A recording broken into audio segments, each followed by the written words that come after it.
இப்போ ஒரு பக்கம் விஜய் எவ்வளோ பாசம் வச்சிருக்காரு காவேரி மேல அப்படிங்கிற விஷயம் நிவின்கிட்டே குமரன்கிட்டே சொல்ல 2 பேருக்கும் ரொம்ப ஆச்சரியமா போயிருது. இந்த அளவுக்கு விஜய் நேசிக்கிறாரா காவேரி அப்படின்னு சொல்லி ஒரே சந்தோஷம்.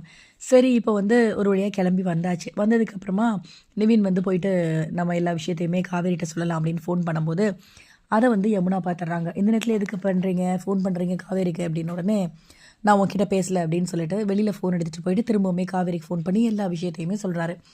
விஜய் சொன்ன விஷயத்தெல்லாம் உன் மேல உயிரே வச்சிருக்கான் அப்படின்னு சொல்லிட்டு எல்லாத்தையும் சொல்றாரு. இன்னொரு பக்கம் என்ன நடக்குது அப்படின்னா, ராகினி ரொம்பவே குழப்பி விட்டுட்டு இருக்காங்க காவேரி அப்படின்னு தான் சொல்லணும். ஸோ விஜய் வீட்டுக்கு வந்துட்டான் அப்படின்னா கண்டிப்பா காவேரி கிட்ட மனசு விட்டு பேசுவான். இவங்க 2 பேரும் ஒண்ணு சேர்ந்துருவாங்க. அதுக்குள்ள நம்மளால எவ்வளோ 2 பேரையும் பிரிக்க முடியுமோ அந்த அளவுக்கு பிரிச்சிடலாம் அப்படின்னு நினைச்சு இப்பயுமே காவேரிட்ட வம்பிழுத்துட்டு தான் இருக்காங்க. ஸோ இனிமேல் அவரோட லைஃப் அவ்வளோதான். வெண்ணிலா தான் விஜயோட லைஃப் அப்படி இப்படின்னு பேசிக்கிட்டு இருந்த தாத்தா பார்த்துடுறாரு. தாத்தா பார்த்த உடனே ராகினியை தனியாக கூப்பிட்டு, இந்த மாதிரி தேவையில்லாமல் அவள்கிட்ட பேசுகிற வேலை வச்சுக்காத, என்ன குழப்பி விடுற வழியை பார்த்துட்ருக்கியா, இந்த விஷயம் மட்டும் விஜய்க்கு தெரிஞ்சிச்சுன்னு வச்சுக்கோயேன், அப்புறம் அவன் என்ன பண்ணுவான் அப்படிங்கிறது உனக்கு நல்லாவே தெரியும்ல அப்படின்னு சொல்லி தாத்தா ராகினியை நல்லாவே மிரட்டி விட்டுறாரு. ராகினி பேசாமல் ஒரு பக்கம் போயாச்சு. இப்போ ராகினிக்கு தெரிஞ்சிருச்சு விஜய் வீட்டுக்கு வந்துட்டாங்க அப்படின்னா கண்டிப்பாக விஜய் காவேரி ஒன்று சேர்ந்துருவாங்க அப்படின்னு சொல்லி. அடுத்ததாக என்ன நடக்குதுன்னா, இப்போ வெண்ணிலாவை கூட்டிகிட்டு விஜய் வீட்டுக்கு வராரு. வீட்டுக்கு வந்ததுக்கப்புறமா தாத்தா போயிட்டு பேசுகிறாரு.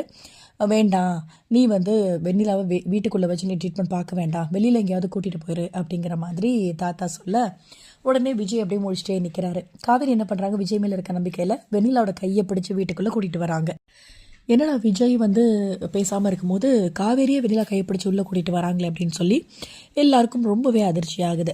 ஸோ அப்கமிங்கில் என்ன நடக்க போகுது அப்படிங்கிறத வெயிட் பண்ணி பார்க்கலாம். இந்த வீடியோ பிடிச்சிருந்தால் லைக் பண்ணுங்கள். இந்த மாதிரி அப்டேட்க்கு நம்ம சேனலை சப்ஸ்கிரைப் பண்ணுங்கள். தேங்க்யூ.